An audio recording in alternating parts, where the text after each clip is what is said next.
Bonjour à toutes et à tous. D'abord, bonne santé à tous, et puis avec un espoir commun de sortir d'une crise comme laquelle nous vivons et pour se retrouver, bien évidemment, demain en présentiel et toutes et tous en pleine forme. Donc, je m'appelle Claude Benoît, je suis le directeur du club et au nom du président Charles Marcola et toute son équipe. Donc, je rappelle quand même que le club des entreprises de Grenoble est né de la volonté des deux IUT de Grenoble et pour renforcer le lien entre les IUT et les entreprises, et puis pour les entreprises, accroître leur visibilité, accroître éventuellement la possibilité de réseau professionnel, et aussi pour les étudiants, bien évidemment, aussi de mieux appréhender leur insertion professionnelle notamment. Nous sommes actuellement dans le 11e webinaire, puisque nous avions commencé au mois d'avril dernier. Nous allons vous parler de l'intelligence artificielle avec Monsieur Arthur Bernard, qui est ingénieur en informatique et aussi docteur en intelligence artificielle. Et je lisais un article hier, faut-il vraiment avoir peur de l'intelligence artificielle? Et je suis sûr que Arthur Bernard, qui a travaillé sur des projets de robotique évolutionniste au sein des universités de Paris-Jussieu et de Lausanne, qui a fait des recherches en robotique bio-inspirée, alors il nous dira certainement ce que c'est, qui ont fait le lien entre biologie et intelligence artificielle. Alors à la fois on peut faire, j'écoutais dans BFM TV hier, des recherches, notamment dans le domaine médical, avec l'intelligence artificielle, qui nous permet d'aller et de trouver des solutions qui nous auraient mis des milliards d'heures et de jours à trouver, mais aussi, est-ce qu'il constitue aussi, je dirais, une peur par rapport à notre vie humaine, et qu'il demain, qu'est-ce qui se passera pour les pauvres humains, peut-être déclassés par rapport à l'intelligence artificielle. Et je pense que Arthur Bernard va sûrement nous rassurer. Merci pour ton intervention d'aujourd'hui. Merci pour l'introduction, Claude, puis merci de me recevoir ici. Donc, il y a un peu un double objectif là dans cette conférence. C'est d'un côté de présenter ce qu'on appelle une démystification de l'IA. Donc, c'est d'essayer de replacer l'IA dans son contexte. Donc, comme tu as dit, Claude, il y a pas mal de peurs en partie qui sont vraies autour de l'IA. Je ne vais pas enlever toutes les peurs qu'il y a autour de l'IA, mais au moins d'essayer de replacer ça dans son contexte et de redonner un peu de sens derrière tous les mots qu'on associe un peu parfois n'importe comment avec l'IA. Donc ça, c'est une partie un peu démystification. Et puis une partie plus concrète de comment l'IA, ça s'applique vraiment concrètement aujourd'hui au sein des entreprises et dans des milieux industriels. Alors, juste pour une petite partie présentation, donc je vais faire très rapide vu que de toute façon, j'ai déjà eu une introduction. Donc, je suis en effet à la base ingénieur en informatique et après, j'ai fait une thèse en robotique dans le laboratoire de robotique de Paris-Jussieu où j'ai fait une thèse en robotique évolutionniste. Donc, juste pour dire rapidement, on appelle ça un peu robotique bio-inspirée, mais c'est un peu exagéré comme terme. Mais l'idée, en fait, c'est que plutôt que de concevoir le comportement des robots à la main, donc ce qui est très compliqué, surtout c'est compliqué dans ce cas-là d'avoir des robots qui sont robustes et qui s'adaptent bien à des changements d'environnement, on essaie de s'inspirer de l'évolution naturelle pour faire évoluer directement les comportements des robots. Et donc moi, je me suis intéressé notamment à étudier l'évolution de la coopération dans la nature pour voir comment on pouvait répliquer ça dans des robots et avoir des robots qui évoluaient automatiquement des comportements de coopération.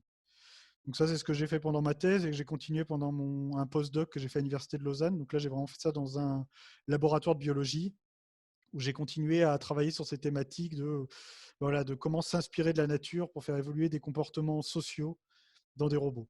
Donc c'est ce qu'on va appeler du bio-inspiré et on va avoir des liens avec la nature, mais ça reste en fait bio-inspiré dans le but de faire de la conception robotique. Et du coup, après ça, j'ai rejoint Neovision. Donc là, voilà, c'est un peu le passage obligé où je dois présenter Neovision. C'est pas tant pour faire de la pub que pour replacer dans le contexte et pour expliquer moi d'où je parle et d'où vient ma compétence pour parler aujourd'hui. Donc nous, Neovision, où je suis ingénieur en recherche et développement, on est une société de conseil et d'ingénierie. On est essentiellement composé d'ingénieurs et de docteurs experts en intelligence artificielle. Et on développe en fait des briques d'intelligence artificielle qu'on va intégrer à des solutions pour des entreprises. Et donc pour ça, on va s'appuyer sur des technologies à l'état de l'art en intelligence artificielle.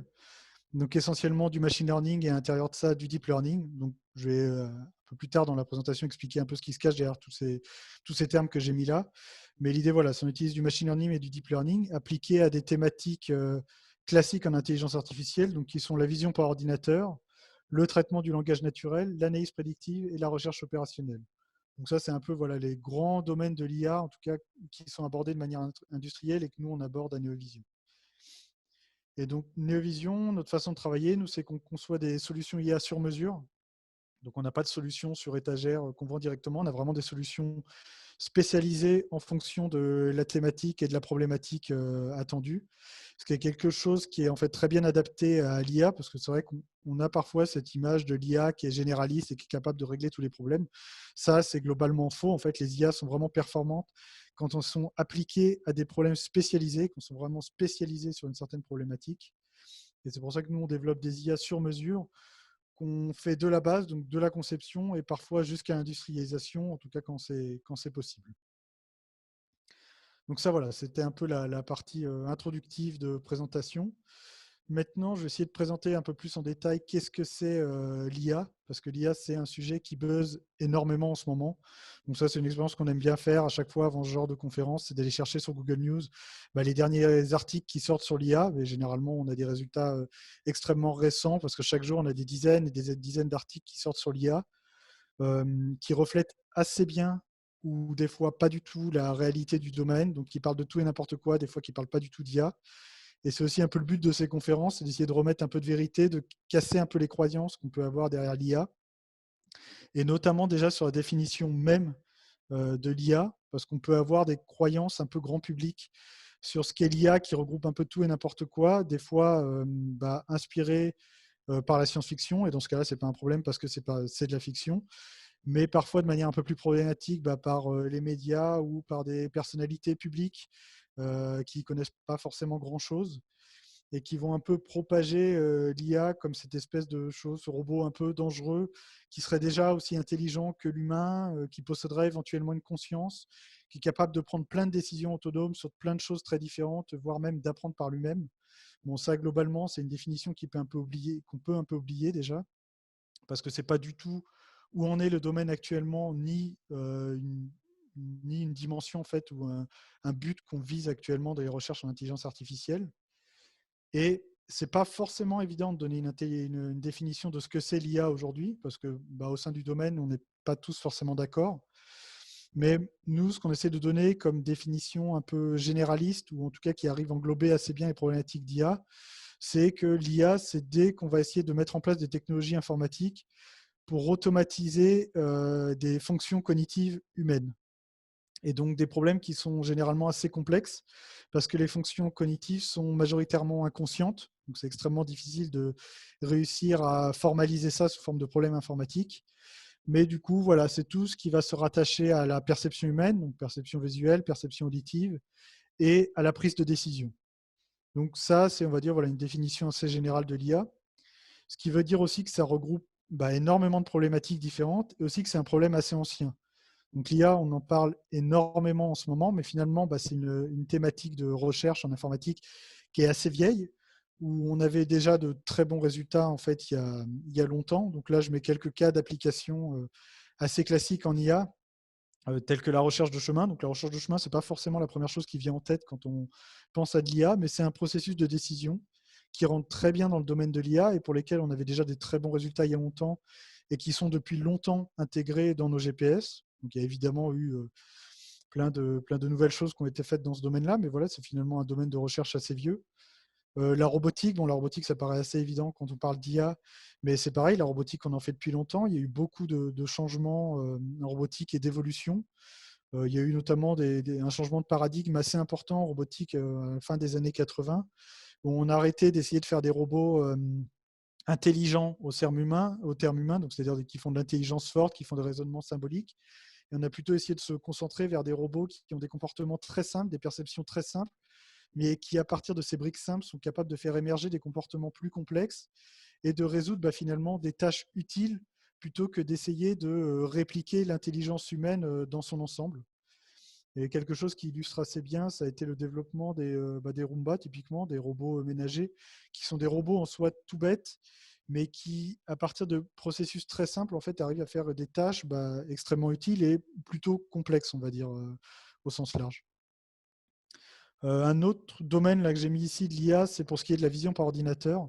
Et dans ce cas-là, la détection de visage. Donc ça, même sans machine learning ou deep learning, en fait, on avait déjà des très bons résultats en utilisant par exemple des filtres qu'on passe sur les visages pour essayer d'en extraire des caractéristiques pertinentes et dont on sert ensuite pour faire la détection de visage. Et pour ça, avec voilà, là, ce que je mets, c'est Viola and Jones, on arrive à faire très bien la détection de visage. Alors forcément, c'est pas parfait, ça l'est toujours pas actuellement. Et là, on peut comprendre assez bien pourquoi une IA se plante. Typiquement parce que la personne au bout, elle a les yeux fermés, le visage baissé, la tête un peu de côté. Donc, c'est pas parfait, mais on arrivait déjà à avoir des très bons résultats sans utiliser toutes les méthodes d'IA actuelles. Et donc voilà, ce que j'essaie de transmettre là, c'est que l'IA, c'est un domaine qui est vieux et que même si on en parle beaucoup actuellement, que c'est très à la mode, voilà, c'est un domaine où il y a des recherches depuis longtemps et des recherches qui marchaient déjà bien. Donc actuellement, quand on parle d'IA, il y a un terme qui revient souvent, c'est le terme de machine learning qui est parfois malheureusement un peu confondu. Donc le machine learning, en français, c'est apprentissage automatique. C'est en fait un sous-domaine de l'IA, c'est une technique particulière d'IA qui s'inspire un peu de l'apprentissage des animaux, donc vraiment à haut niveau, hein, c'est pas du bio-inspiré là, où l'idée c'est qu'on va essayer de reproduire l'apprentissage et avoir une technologie qui va apprendre automatiquement à partir de données. Comme ça nous évite, nous humains, à avoir à tout concevoir à la main et finalement laisser la machine apprendre par elle-même. Donc, le principe même de l'apprentissage automatique, c'est qu'à partir de données, on va avoir un modèle qui va apprendre à comprendre ce qui se passe dans ces données, en fait. Et l'IA, en fait, l'algorithme va essayer de créer un modèle statistique des données. C'est-à-dire, va essayer de comprendre voilà, tout ce qui se passe dans les données, créer son modèle statistique pour ensuite, après, pouvoir prendre une décision à partir de ce modèle statistique. Et donc, c'est juste ça, l'apprentissage automatique, c'est voilà, créer un modèle statistique à partir d'un ensemble de données. Et donc, une fois qu'on a dit ça, ça veut dire que le machine learning, encore une fois, on n'a pas attendu les 10 dernières années pour en faire. Le machine learning, c'est un domaine qui est assez vieux, un domaine de l'IA qui est assez vieux. Et ce qui va changer dans la façon dont on fait le machine learning, c'est sur quel type de modèle on va apprendre. Et pour ça, là encore, il y a une taxonomie assez large de modèles et assez anciens. Donc, par exemple, il y a les perceptrons. Donc, les perceptrons, c'est en fait l'ancêtre du réseau de neurones, c'est le tout premier réseau de neurones. Mais même après ça, il y a des modèles, vous avez peut-être entendu parler des support vector machines, donc les machines à vecteurs de support. Donc ça, c'est pareil, c'est des technologies, des modèles qui commencent à être assez anciens, mais qui étaient vraiment très à la mode, par exemple dans les années 90 et au début des années 2000, qui continuent à être utilisés même aujourd'hui et qui sont un peu passés à la trappe maintenant qu'on parle beaucoup de deep learning. Mais l'idée, en fait, c'est qu'on faisait du machine learning, on en fait depuis longtemps, même avant que ça soit autant à la mode. Et on avait plein de modèles différents qu'on utilisait déjà pour faire du machine learning. Ce qui a changé aujourd'hui, c'est l'idée de deep learning. Donc, le deep learning, ça s'est un peu cumulé avec un changement de paradigme. Donc, l'idée derrière le deep learning, si on reprend par exemple l'exemple de la vision par ordinateur et de la reconnaissance d'image, donc comment on fait de la reconnaissance d'image de manière traditionnelle, c'est comme j'ai dit avant, on va essayer d'extraire des caractéristiques que nous, on considère pertinentes à partir d'une image. Donc, par exemple, si on veut reconnaître un animal, on va essayer d'extraire automatiquement le positionnement des oreilles, essayer de reconnaître des oreilles, des yeux, un museau, essayer de savoir où sont tous ces éléments pour ensuite avoir une IA qui est capable de prendre une décision à partir de ces éléments, à partir de ces caractéristiques. Et ça, ce que ça veut dire, c'est que toute l'intelligence là-dedans, tout le travail humain, c'est dans la manière dont on va pouvoir extraire automatiquement ces caractéristiques. Et ça, c'est extrêmement compliqué parce qu'on va être capable d'extraire des caractéristiques qui sont pertinentes pour nous, pertinentes pour la machine et qui sont suffisamment générales pour pouvoir s'adapter à plein de données différentes. Et l'idée derrière le deep learning, c'est de dire, c'est un peu le raisonnement flemmard, de dire, puisque c'est compliqué, nous, tout ça, on va filer ça à la machine. On va laisser la machine se débrouiller pour extraire elle-même les caractéristiques.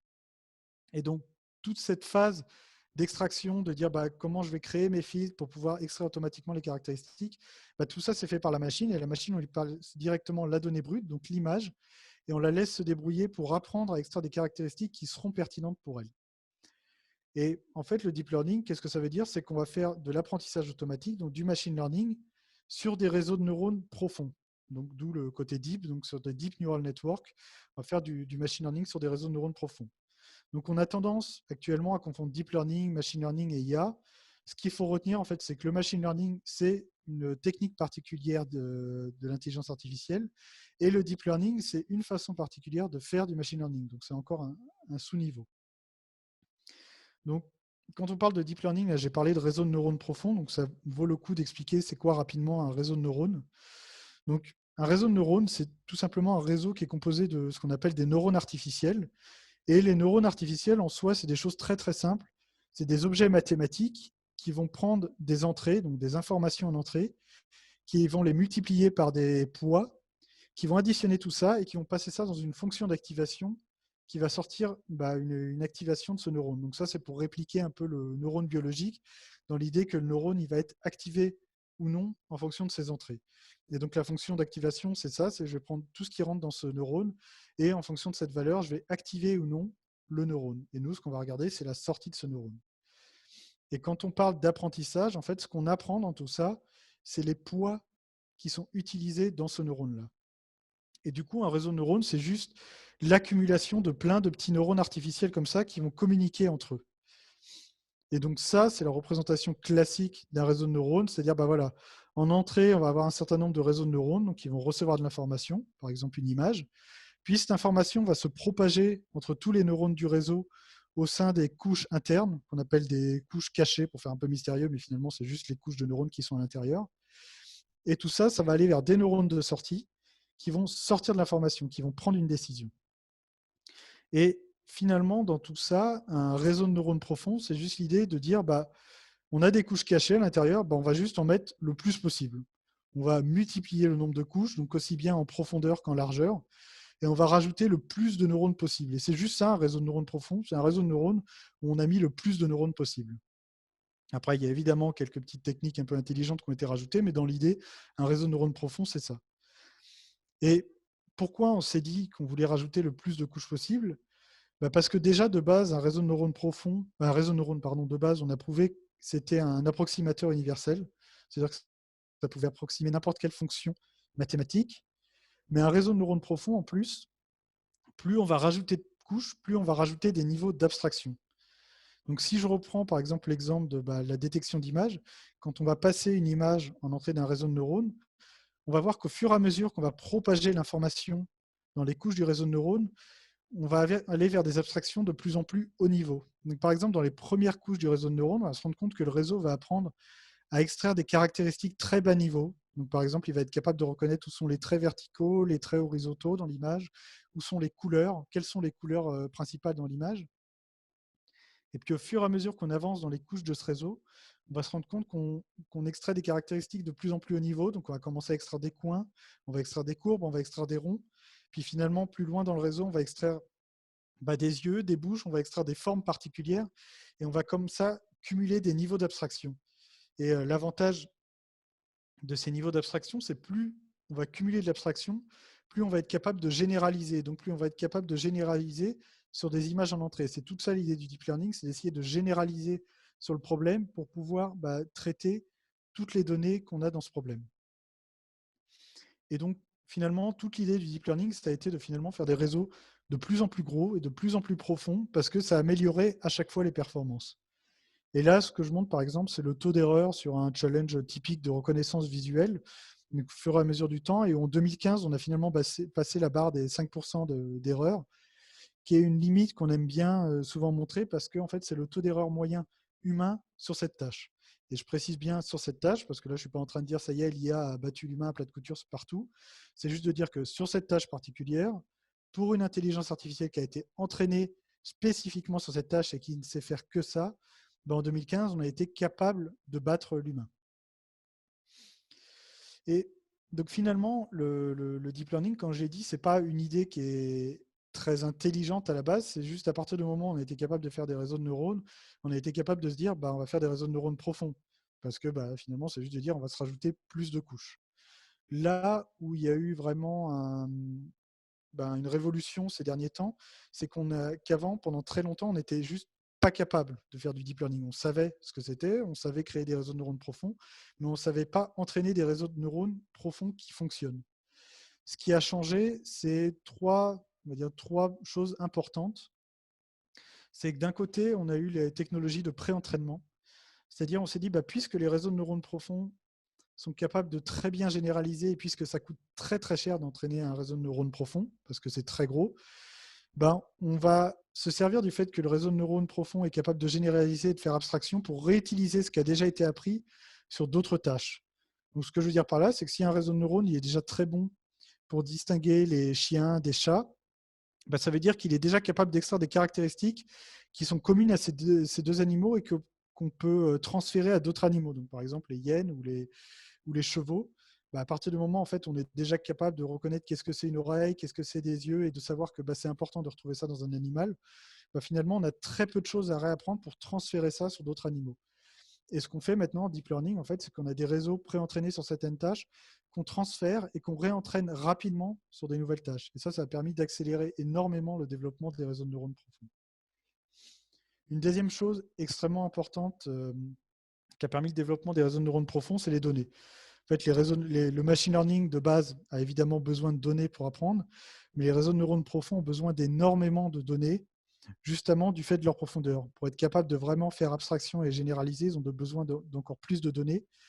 Et ce qui a changé cette dernière décennie, c'est qu'en fait, on a eu accès à beaucoup plus de données, tout simplement de base par la démocratisation d'Internet. On a été capable de créer des bases de données gigantesques. Donc ça, là, par exemple, je parle de la base de données ImageNet, qui a plus de 22 000 catégories et 14 millions d'images, et qui est vraiment une base de données gigantesque dont on a pu se servir pour entraîner des réseaux de profonds. Et finalement, c'est presque un peu bête, c'est ce qui a permis de faire de la révolution du deep learning. Ce n'est pas une technologie particulièrement intelligente, c'est juste le fait qu'on a eu accès à énormément d'images et aussi qu'on a eu accès à des capacités matérielles qu'on n'avait pas avant. Et donc notamment les puissances de calcul fournies par les cartes graphiques. Donc on s'est rendu compte que les processeurs graphiques disponibles sur les cartes graphiques étaient très bien adaptés aux calculs qu'il y a sur les réseaux de neurones profonds, donc qui sont des calculs très simples et massivement parallèles.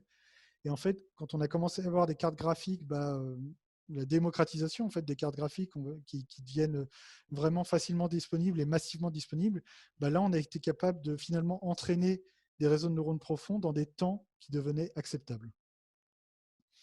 Et juste pour terminer d'un point de vue matériel, maintenant, ce qu'on essaie de faire, c'est de développer encore plus ce côté matériel des réseaux de neurones profonds en essayant de les embarquer de plus en plus. Et notamment parce que les réseaux de neurones profonds, c'est assez bien adapté pour être développé pour des processeurs spécifiques, parce que finalement, à la base, c'est des opérations assez simples et qu'on peut facilement paralléliser.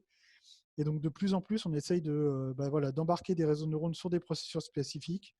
Vous avez peut-être entendu parler des cartes Movidius, ou sur le fait que sur les dernières générations de smartphones, de plus en plus, on a des processeurs et des accélérateurs de réseaux de neurones qui sont là pour traiter spécifiquement des tâches d'intelligence artificielle, et typiquement du traitement d'images.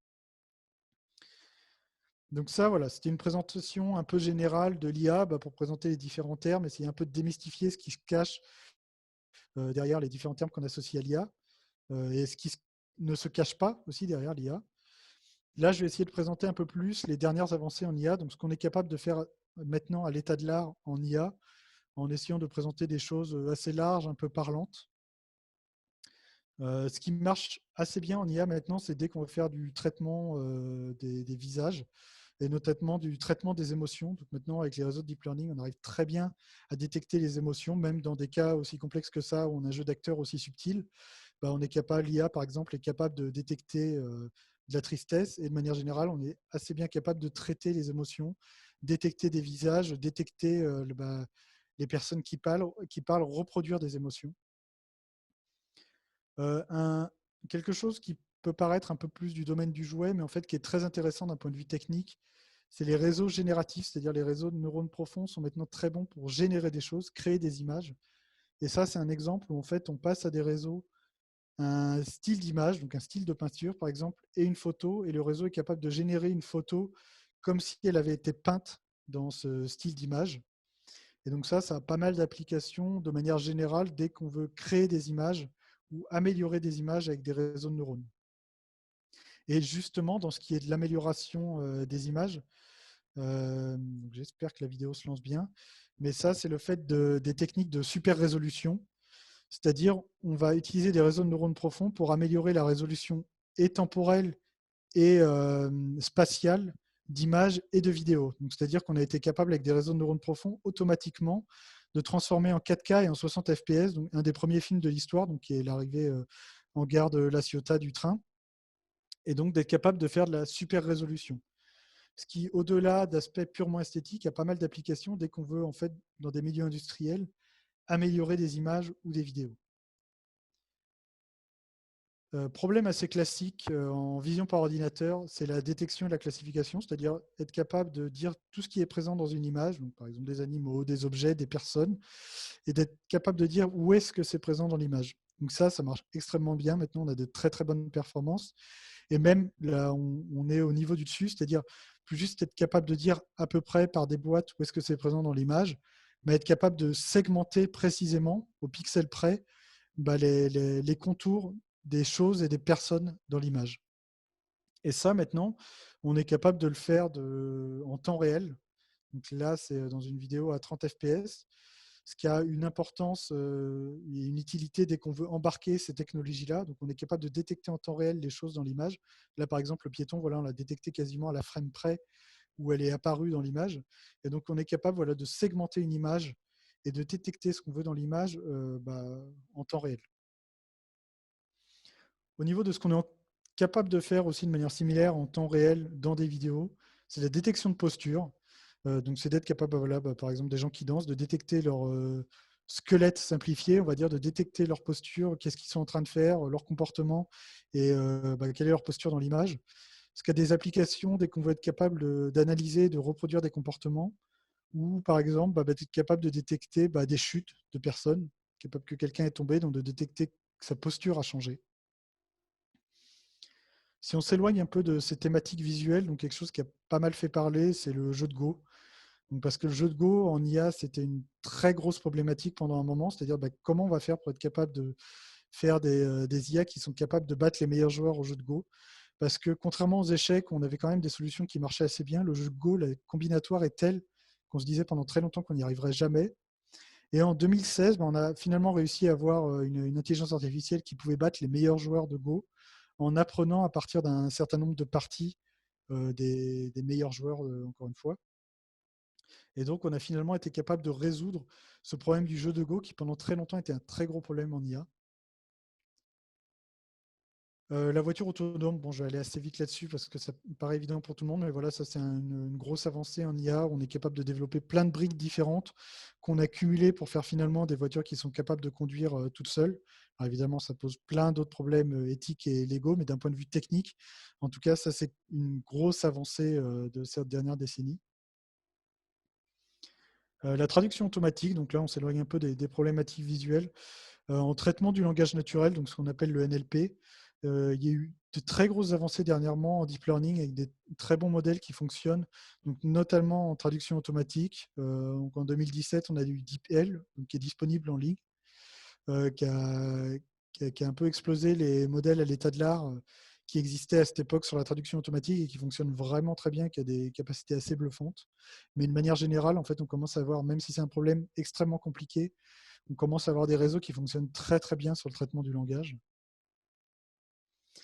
Et là, j'ai mis voilà, une petite problématique médicale. Donc ça, c'est la détection automatique de tumeurs et de tissus cancéreux. L'intérêt dans cette méthode, c'est que ça marche en temps réel et que ça peut être fait au cours d'opération.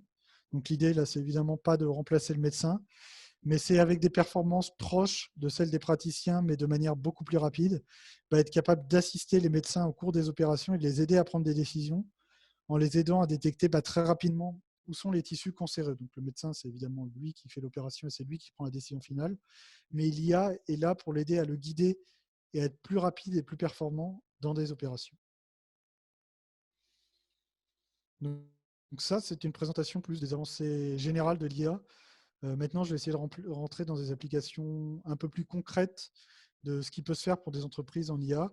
Et en prenant, pour exemple, nous, des applications qu'on a faites à Neovision. Donc là encore, ce n'est pas pour faire de la pub à Neovision, c'est juste parce que au moins, c'est extrêmement concret et c'est plus simple pour parler de ce qui se fait actuellement.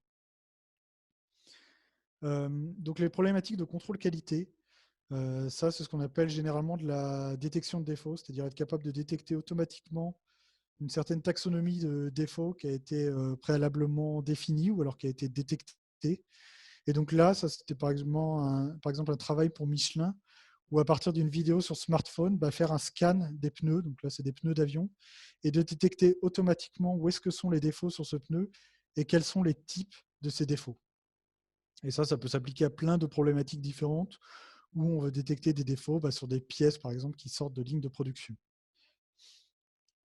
Une problématique de reconnaissance de produits. Donc là, c'est être capable de reconnaître automatiquement des produits à partir d'une image, donc d'une photo ou d'une vidéo. Et là, c'est dans un cas d'application pour OneAdvisor, donc qui est une application smartphone qui est disponible, où en fait, on prend en photo une étiquette de bouteille de vin, et l'application est capable, à partir de ce qu'on appelle de technologies d'OCR, donc c'est des technologies de reconnaissance automatique de caractère, donc qui est capable de lire ce qu'il y a sur une étiquette et de reconnaître automatiquement le nom de la bouteille, le millésime, le château, toutes ces informations-là, et de les donner à l'utilisateur. Et ça a des applications plus généralement quand on veut faire de la reconnaissance de produits ou de la traçabilité de produits, plutôt que d'ajouter des technologies type RFID ou d'ajouter des QR codes, on veut s'aider de l'image et donc juste de caméras optiques pour être capable de reconnaître et de lire les numéros du produit. Donc là, c'est un cas d'application, par exemple, où les numéros sont directement gravés sur des pots de veau. Donc c'est un projet qu'on avait fait pour le centre technique du cuir. Et l'idée, c'est d'installer juste un système avec un système de caméra, d'aller lire automatiquement le numéro d'identification du produit pour pouvoir suivre et reconnaître le produit. Problématique peut-être pas forcément très sexy, mais c'est l'optimisation de la production. C'est très utilisé actuellement, l'IA, pour faire de l'optimisation de la production. C'est-à-dire à partir du moment où on a de la production qui dépend d'énormément de paramètres. Donc là, par exemple, c'est l'exemple on avait travaillé sur des chaînes de production de seringues, où il y a beaucoup des centaines de paramètres qui rentrent en jeu, où les opérateurs, en fait, qui sont spécialistes de ça, ils ont chacun un peu leur petite recette de paramètres qui savent qui marchent, mais ce qui les gêne, c'est qu'ils n'ont pas de vision globale, en fait, de pourquoi tel paramètre influe vraiment sur la production de la seringue, et surtout, ils n'ont pas de recette optimale de paramètres qui vont fonctionner. Et donc l'IA, là où elle peut aider, c'est pour faire une analyse du rôle de tous ces paramètres dans la production, et surtout de pouvoir proposer de manière intelligente de nouvelles solutions que les opérateurs peuvent tester pour essayer d'améliorer ce processus. La prédiction des stocks, donc ça c'est ce qu'on appelle plus généralement de l'analyse prédictive, qui peut servir à prédire plein de choses, comme par exemple des productions énergétiques, de la consommation énergétique, là qu'on avait appliqué pour prédire des stocks de chaussures. Et donc l'analyse prédictive, c'est l'idée de prédire le futur, prédire un comportement futur à partir de données passées, de données temporelles généralement. Et là où le deep learning marche bien, c'est qu'on ne va pas juste se baser sur les données passées, donc dans ce cas-là des stocks, mais on va être capable de prendre en compte plein de données externes. Et donc là, par exemple, dans la vente de chaussures, des données externes qui fonctionnent bien, c'est la météo, donc par exemple la température ou les précipitations, et les données calendaires. Donc est-ce qu'on va être un week-end, est-ce qu'on va être un jour férié, est-ce que ça va être les soldes. Donc tout ce genre de choses, le deep learning est capable de les prendre en compte à partir du moment où, en tout cas, on l'a appris sur les bonnes données pour faire des prédictions futures. La maintenance prédictive, donc ça c'est un domaine assez large. C'est l'idée que plutôt que d'attendre qu'on a des pannes pour réparer, parce que là ça coûte forcément très très cher et ça implique un arrêt de la production par exemple, on veut être capable, à partir des informations des capteurs, à partir des logs, de détecter à l'avance qu'on est en train d'avoir une dérive, qu'il va y avoir une panne. Et ça c'est tout le domaine de la maintenance prédictive, où l'IA fonctionne assez bien maintenant, en lui passant beaucoup de données sur le fonctionnement normal d'un appareil. Donc, c'est-à-dire un appareil qui va avoir pas mal de capteurs à l'intérieur, donc par exemple de capteurs de température et de capteurs divers. L'IA va analyser toutes les données lors d'un fonctionnement normal de l'appareil et du coup va être capable de détecter quand on est en train de sortir de ce fonctionnement normal, donc quand on est en train de sortir de la normalité, et de détecter ce qu'on appelle des anomalies. Et donc tout ça, c'est une gamme de technologies qu'on appelle de la détection d'anomalies, qui ne sert pas que à la détection des anomalies matérielles, mais aussi du coup à la détection des cyberattaques, qui sont un cas particulier d'anomalie. La caractérisation d'activité humaine, ça c'est ce qui se fait beaucoup dans le domaine du bâtiment intelligent. C'est l'idée qu'à partir de caméras, donc optiques ou infrarouges et de plus ou moins bonne qualité, on va être capable de détecter où sont les personnes et de détecter leur comportement, notamment pour faire du comptage de personnes, donc par exemple pour adapter la climatisation, le chauffage, la lumière, et aussi pour être capable de détecter des problèmes Et donc ça, c'est ce que j'ai parlé avant, par exemple, être capable de détecter des chutes. Pour détecter, par exemple, qu'une personne isolée vient de chuter et qu'il faut lancer une alerte parce qu'elle n'est pas capable de se relever. Là, je termine sur 2 cas d'usage qu'on ne rentre pas forcément dans de l'IA, qu'on appelle, nous, de la recherche opérationnelle. Donc, c'est tout ce qui s'attaque à des problèmes d'optimisation combinatoire, donc des problèmes où la combinatoire est assez forte, on a énormément de possibilités, et l'IA est là, en fait, pour essayer de trouver des solutions optimales, ou en tout cas, trouver rapidement des bonnes solutions. Donc ça, c'est un exemple d'optimisation d'empaquetage. Pas forcément très sexy, mais c'est l'idée que voilà, on a un certain nombre de paquets qu'on veut rentrer dans des cartons et on veut minimiser le nombre de cartons final, donc rentrer le plus de paquets dans le moins de cartons. Et donc ça, c'est une problématique d'IA assez classique où là, pour le coup, on ne se sert pas forcément de la machine learning, on ne se sert presque pas du tout de deep learning, donc c'est des technologies qui sont assez anciennes d'IA où on fait de l'optimisation combinatoire. Un autre exemple d'optimisation combinatoire, c'est l'optimisation de tournées. Donc là, dans ce cas-là, c'était des tournées de bus. Donc on a un certain nombre de tournées pour des bus et on veut minimiser le nombre de trajets à vide que font ces bus. Et donc on veut réoptimiser ces tournées de manière à minimiser le trajet parcouru par les bus et donc diminuer concrètement la facture kilométrique et les émissions de gaz à effet de serre. Donc ça, voilà, j'aime bien mettre ces exemples-là parce que c'est pas forcément les exemples les plus sexy, mais c'est pas forcément des exemples qu'on associerait, que le grand public associerait avec de l'IA, et pourtant c'est des cas d'exemples très concrets que peut résoudre l'IA pour des entreprises. Voilà, du coup, moi j'ai terminé ma présentation. J'ai essayé de faire rapide, je pense que je suis rentré dans la demi-heure. J'espère que ça vous a intéressé et maintenant je suis ouvert à toutes les questions que vous pourriez avoir. Merci Arthur. Effectivement, il y a des questions qui nous sont parvenues depuis le début de ta prise de parole. Je vais commencer par la première. On parle souvent de boîte noire pour les intelligences artificielles. Qu'en est-il réellement? Alors, c'est vrai qu'on parle de boîte noire. Alors, pour l'IA en général, le terme n'est pas tout à fait adapté parce que voilà, comme j'ai dit, l'IA c'est assez large et donc il y a énormément de méthodes et il y a des méthodes en fait où on comprend très très bien ce qui se passe. Typiquement l'optimisation combinatoire, on va utiliser des algorithmes, par exemple des algorithmes gloutons ou des algorithmes d'optimisation linéaire où on sait très très bien ce qui se passe. Là, on va parler de boîte noire, ça va être plus justement pour les problématiques de deep learning où c'est vrai qu'il y a un gros manque d'explicabilité. C'est-à-dire qu'on a des modèles en réseau de neurones extrêmement compliqués, qui sont très très gros, qui vont avoir des millions de paramètres, et on ne comprend pas forcément pourquoi ils prennent leurs décisions. Alors, bon, ça, bien sûr, c'est à mesurer. Ça ne veut pas dire que tout d'un coup, le réseau, il va se mettre à faire des trucs auxquels on ne s'attendait pas du tout et à tuer tout le monde. Mais c'est l'idée qu'on a du mal à remonter à la source des décisions. Et ça, c'est un problème technique qui est extrêmement étudié en fait, dans la communauté scientifique, d'essayer d'ajouter de l'explicabilité dans les réseaux de neurones. Et j'ai envie de dire, c'est un des gros problèmes, c'est une des grosses thématiques scientifiques qui est en train d'être résolue, on va dire, et qui est à l'œuvre sur la décennie actuelle, et qui, je pense, dans quelques années, on aura pas mal de solutions là-dessus. On essaye d'un côté de formaliser mathématiquement ce qui se passe pour mieux le comprendre, et d'un autre côté, voilà, de casser ce côté boîte noire et d'essayer de bien comprendre quand un réseau a pris telle décision, pourquoi il l'a prise. Parce qu'évidemment, ça a des problématiques éthiques. Typiquement, à partir du moment où on commence à mettre des réseaux de neurones dans ce genre-là, dans des voitures autonomes, on veut comprendre pourquoi un réseau a pris telle décision et du coup à qui la faute et qu'est-ce qu'il faut changer si par exemple il a pris une mauvaise décision. Quelle différence importante sépare un vrai neurone et un neurone artificiel? Euh, alors, il y a une inspiration biologique à la base avec le neurone biologique dans l'idée que le neurone va être connecté par ses synapses, il va recevoir des informations et en fonction de la force, bon, je ne veux pas dire trop de conneries parce que ce n'est pas ma spécialité, mais en fonction de la force de ces signaux qu'il reçoit, il va être activé ou non. Et on a essayé de reproduire ça dans des neurones artificiels, dans l'idée qu'il reçoit des informations. Ces connexions synaptiques, c'est les poids qui vont être entraînés. Donc, on va entraîner les connexions synaptiques. Et en fonction de la force de ces connexions, le neurone va être activé ou non, et donc va sortir une information ou non. Et l'idée dans les réseaux de neurones, c'est que en fonction de ce qui lui arrive en entrée, il y a certains neurones qui vont être activés ou non. Et l'idée, c'est que en fonction de l'image qu'on a, il y a certains neurones qui vont être activés et donc qui vont classer cette image.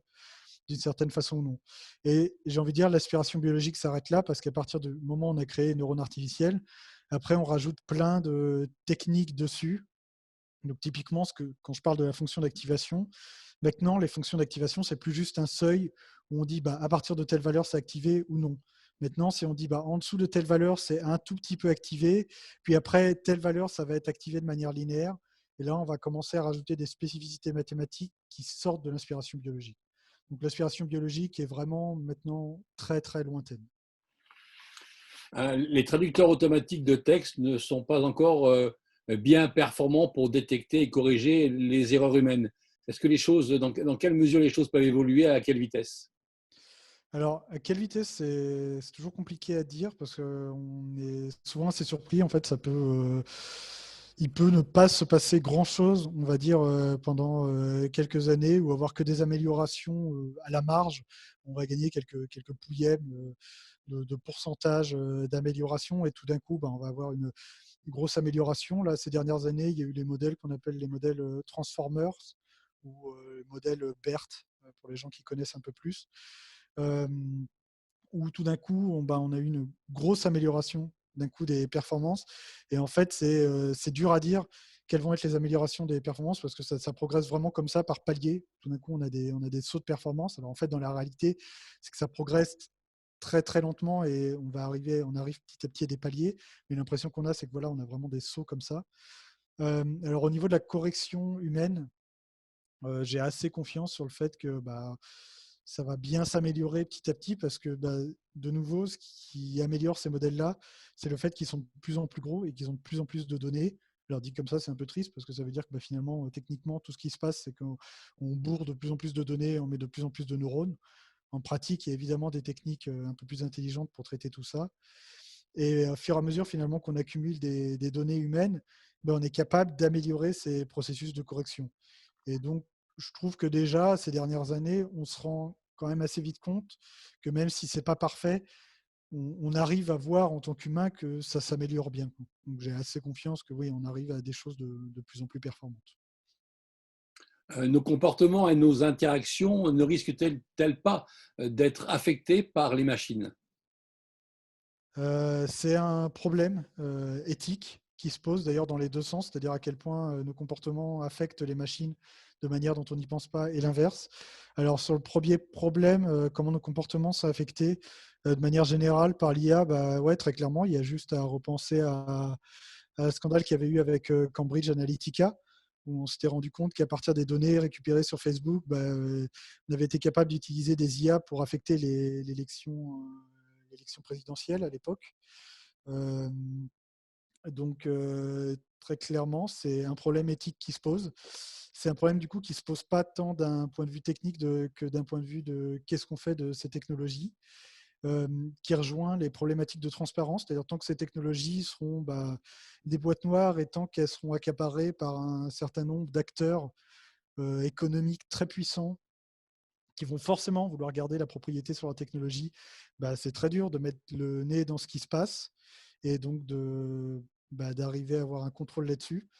Et alors je ne vais pas partir dans tous les sens, mais du coup, ça veut dire qu'il faut aussi un contrôle politique sur ce qu'on se fait de ces technologies, parce que d'un point de vue légal, c'est encore très compliqué l'IA actuellement, notamment parce que on n'a pas vraiment anticipé la révolution actuelle de l'IA, donc il y a assez peu de lois pour encadrer l'IA.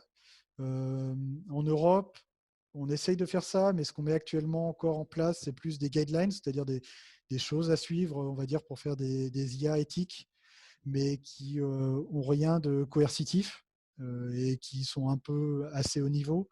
On va dire que ça essaye d'avancer, typiquement avec des règlements tels que les RGPD, mais c'est très dur à mettre en place de manière internationale. Donc, tout ça, c'est des choses qui font que, ouais, il y a des grosses problématiques éthiques qui se posent sur comment l'IA peut affecter nos comportements. Alors, je ne veux pas être dramatique non plus, hein, bien sûr, on ne va pas être contrôlé par les machines du jour au lendemain, mais je pense qu'il faut rester assez prudent là-dessus.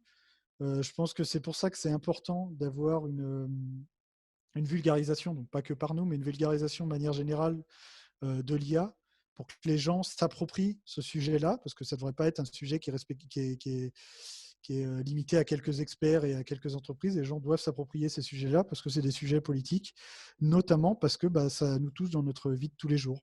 Et parce que typiquement, le fait que des entreprises récupèrent nos données pour développer des technologies d'IA qui ensuite nous influent, ça, c'est des choses importantes dont les gens doivent être au courant et que les gens doivent prendre en main eux-mêmes.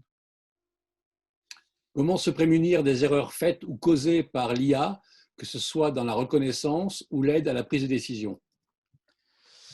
Alors, comment se prémunir? Alors, d'un point de vue purement technique, c'est en essayant de faire des IA qui ne font pas d'erreur. Donc ça, c'est un peu la réponse facile. Mais il y a des choses quand même à mettre en place et des réflexions à faire, rien que dans l'idée, dans les données qu'on utilise et qu'on passe à l'IA. Parce que une des grosses sources d'erreur des IA, c'est tout simplement dans les données. Donc, par exemple, si on prend les technologies de reconnaissance visuelle et de reconnaissance faciale, donc qui ont déjà de gros problèmes éthiques de base, mais même d'un point de vue technique, on s'est rendu compte que ces technologies de reconnaissance visuelle n'étaient pas aussi performantes qu'on le pensait. Et typiquement, il y a pas mal de recherches qui ont montré que du fait des données sur lesquelles on les a entraînées, elles sont beaucoup moins performantes pour reconnaître les minorités, que ce soit les minorités sexuelles ou les minorités ethniques. Et donc ça, évidemment, ça pose énormément de problèmes, surtout quand on va commencer à utiliser ces technologies d'IA pour du médical. Donc il y a des grosses questions de, OK, si on fait apprendre des IA médicales uniquement sur des données qui proviennent de pays riches, on va avoir un biais énorme sur le type de personnes sur lesquelles ces données vont fonctionner. Donc, un gros travail pour se prémunir des erreurs, c'est sur apprendre à bien faire gaffe à utiliser des données qui sont représentatives et qui sont les moins biaisées possibles. Et ça, il y a quand même des gros travaux c'est une thématique qui est pas mal prise en main par la communauté en ce moment et sur lesquelles on essaye de faire attention. Et après, a posteriori, c'est comme je disais avant, c'est améliorer en fait la transparence de ces modèles-là pour, quand il y a des erreurs, être capable de comprendre d'où elles viennent et du coup, qu'est-ce qu'on peut faire pour les empêcher. Et aussi être capable à terme de mettre des limites, de mettre des barrières pour empêcher les erreurs les plus graves. Donc là, on revient par exemple à la voiture autonome, où ça, évidemment, on peut avoir des erreurs qui deviennent vite catastrophiques. Donc être capable d'anticiper ces erreurs-là en analysant quand il y en a eu ou en anticipant un peu ce que peut faire le réseau, et aussi en mettant en place en fait des dispositions légales qui disent s'il y a une erreur qui est arrivée, à qui la faute et comment on peut empêcher ça après. Mais clairement, ce n'est pas un problème facile et il faut agir aussi bien d'un point de vue technique en amont que d'un point de vue technique et légal a posteriori, en améliorant la transparence de ces modèles et en comprenant mieux comment ça se passe. Je m'interroge sur les méthodes de conception que vous utilisez pour développer vos applications. Vous avez expliqué que vous conceviez des applications sur mesure et on voit que les domaines d'application sont très vastes et variés. Suivez-vous néanmoins des processus de développement par rapport à la gestion de projets destinés à la conception de logiciels classiques? Si oui, lesquels? Sinon, pourquoi? Et quels sont les principaux challenges liés à la conception de tels systèmes? Ok. Grosse question, intéressante. Alors, oui, on suit évidemment quand même une méthodologie de projet qui est la même, on va dire, pour tous les types de projets d'IA. Donc, voilà, qu'on suit de la conception, industrialisation. Donc, comme l'IA, c'est généralement des technologies encore très récentes. On commence toujours par une phase de conception et de définition de la solution qui est assez importante, parce que c'est vrai que c'est assez fréquent que des gens viennent nous voir en nous disant je sens que j'ai des données qui peuvent être utilisées, mais je ne sais pas vraiment ce que je peux en faire, ou j'ai tel problème que j'aimerais résoudre avec de l'IA, est-ce que c'est pertinent?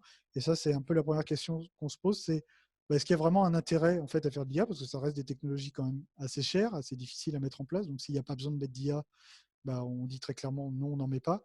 Et donc, il y a la première phase, c'est vraiment une phase de conception, de design, de se dire je vais essayer de concevoir la solution, essayer de voir à l'état de l'art qu'est-ce qui se fait actuellement, est-ce que c'est pertinent dans ce cadre-là, et surtout, est-ce que c'est mature? C'est-à-dire, est-ce qu'on peut, OK, là, on pourrait mettre de l'IA, mais est-ce que c'est vraiment prêt à être mis en place?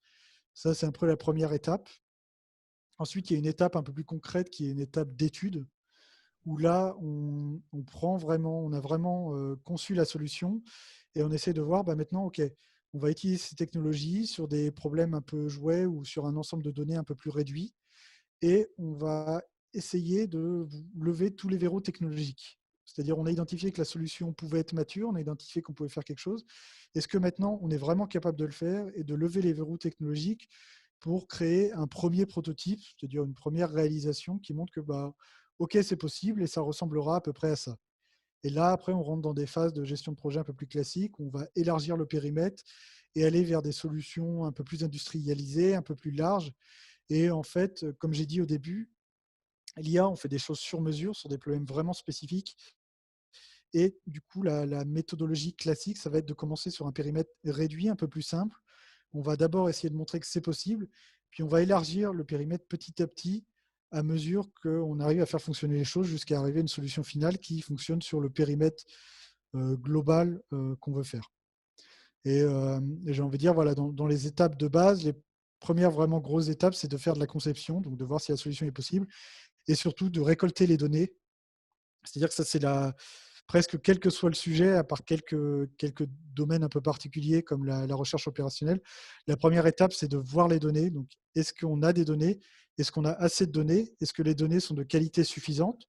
Donc, c'est-à-dire, est-ce qu'elles sont assez variées pour représenter tout le problème? Et est-ce qu'elles sont de qualité assez suffisante dans le sens, est-ce qu'elles sont annotées? Donc, il y a beaucoup de problèmes où on a besoin d'avoir ce qu'on appelle des données annotées.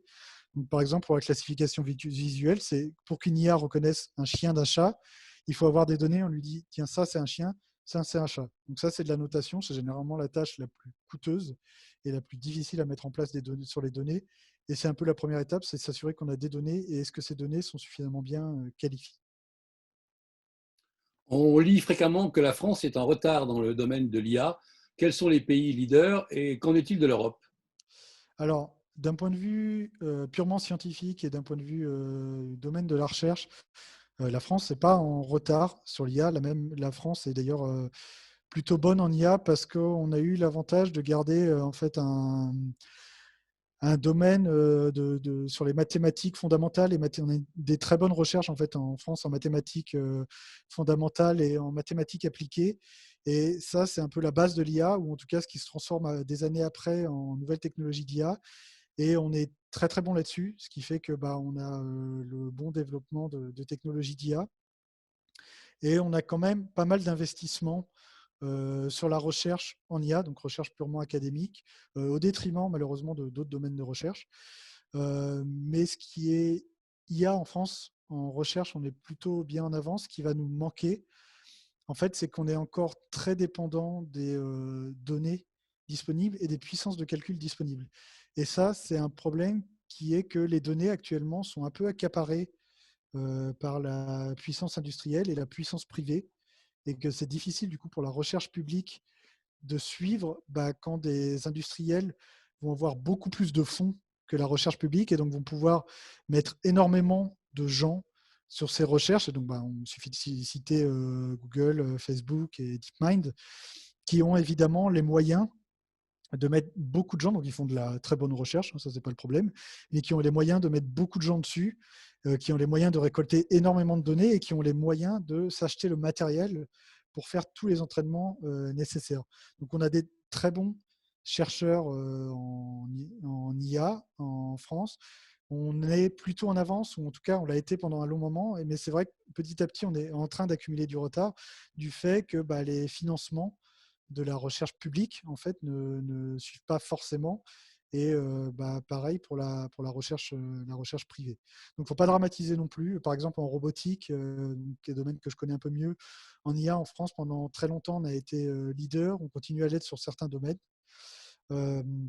Maintenant, voilà, les pays qui sont leaders actuellement sur l'IA, c'est évidemment, bon, je ne vais rien dire de très stupéfiant, mais c'est la Chine et les États-Unis. Aussi parce qu'ils n'abordent pas certains problèmes éthiques de la même façon que nous, très clairement. Nous, rien que la RGPD en France, donc c'est une très bonne chose. Moi, je ne remets pas en cause la RGPD, mais très clairement, ça veut dire que nous, on va avoir un peu plus de freins sur comment faire de l'IA par rapport aux États-Unis ou à la Chine. Ça ne veut pas dire qu'il faut enlever les RGPD, mais c'est voilà une explication sur pourquoi nous, on peut avoir un peu plus de mal. Et, voilà, je pense qu'il y a une nécessité d'avoir un peu plus d'investissement public là-dessus. Ok, je vais poser une dernière question, malgré le fait qu'il y en a encore beaucoup de nombreuses qui soient arrivées. Question d'un étudiant qui dit connaissez-vous les parcours à suivre pour travailler dans le domaine de l'intelligence artificielle? Ouais, alors l'avantage, c'est que maintenant, je pense que c'est bien plus simple qu'avant pour bosser dans le domaine de l'intelligence artificielle. Donc à une époque, c'était juste voilà, des parcours, on va dire mathématiques appliquées ou informatiques, et puis après, tu te spécialisais un peu sur ton temps libre ou sur ton travail pour te spécialiser en IA. Maintenant, de plus en plus, il y a des masters spécialisés en IA. Il y a des écoles d'ingé maintenant qui proposent pas mal des parcours en IA de plus en plus. Maintenant, les parcours en mathématiques appliquées ou en traitement de l'information vont proposer des spécialisations en IA. Voilà, le truc, c'est que l'IA, c'est assez large. Donc, je pense que si tu suis un parcours en robotique, tu vas avoir de l'IA appliquée à la robotique. En traitement de l'information, pareil, ça va être de l'IA appliquée au traitement de l'information. Donc, je pense que c'est suffisamment large maintenant pour qu'il y ait pas mal de parcours académiques, que ce soit type Master Pro, Master industriel. Je pense que licence pro, alors je ne veux pas dire de conneries, mais je pense que licence pro, maintenant, il doit y avoir des spécialisations en IA, ou en tout cas technologie de l'information appliquée à l'IA ou au machine learning. Donc ça commence à bien se démocratiser. Je pense qu'il commence à y avoir pas mal de parcours de manière générale qui forment à être, donc on va dire data analyst. Bon, alors ça, c'est un terme un peu bateau qui regroupe un peu tout et n'importe quoi. Mais voilà, tous les parcours qui permettent de faire de la data analyse, ça, c'est des profils qui sont pas mal valorisés en IA. Et après, de manière un peu plus générale, si on sort des parcours académiques, on commence à trouver des formations en ligne de très très bonne qualité, que ce soit pour se former tout seul ou pour rajouter un complément de formation. Donc il y a les cours en ligne, par exemple, de Stanford, qui sont extrêmement bien vulgarisés, extrêmement intéressants, et qui, même pour quelqu'un qui se connaît bien en IA, sont utiles pour se remettre un peu un niveau. Donc voilà, soit faut aller chercher par soi-même, par des cours en ligne, alors bon, évidemment, généralement en anglais, mais qui commencent à être très bien vulgarisés, soit faut s'orienter vers des parcours spécialisés, type licence, master ou école d'ingénieur. Je ne sais pas si en IUT, il y a des modules spécialisés en IA, mais en tout cas, voilà, c'est quelque chose qui est en train de se mettre en place vraiment un peu partout. Donc je ne m'inquiète pas trop là-dessus. Il y a beaucoup de parcours disponibles. Après, d'un point de vue prérequis, ça demande des compétences en mathématiques, mais beaucoup moins qu'avant. Maintenant, ça va plus demander parce qu'on commence à avoir pas mal de technologies, de modules, de bibliothèques qui sont disponibles pour facilement en fait, mettre en place des technologies d'IA sans forcément comprendre ce qui se passe à la base. Donc, ça commence à demander de plus en plus des compétences de développeurs. Plus que de mathématiciens. Donc c'est pareil, ça se démocratise très bien et ça commence à devenir très très simple. En fait, à partir du moment où on est capable de récupérer un code de GitHub, finalement chez nous, de coder des technologies IA. Merci Arthur pour ce temps de partage sur l'apport de l'intelligence artificielle dans le développement et l'amélioration des outils et processus qui peuvent permettre aux entreprises de se développer. Merci également à vous tous participants. Vous étiez nombreux à vous être connectés pour participer à ce webinaire du Club Entreprise de Grenoble. Nous espérons que cet échange vous aura permis de porter un regard différent sur l'intelligence artificielle, et si vous souhaitez approfondir ce sujet, vous pourrez joindre Arthur et le club sera ravi de vous mettre en relation. À l'occasion de notre prochain webinaire qui aura lieu le 17 décembre à 12h30, nous accueillerons Cécile Stanner, qui est psychologue du travail, ancienne DRH de grands groupes tels que Hewlett-Packard, Novartis, McDonald's ou encore Schneider Electric, et qui est fondatrice du cabinet Stanner & New, dont la vocation est d'accompagner les entreprises dans une démarche de prévention des risques psychosociaux. Cécile, qui interviendra sur le thème de la qualité de vie au travail pour débuter ce nouveau cycle de 3 conférences qui sera dédié à la QVT. Nous vous souhaitons une belle fin de semaine et prenez soin de vous. Au revoir. Au revoir.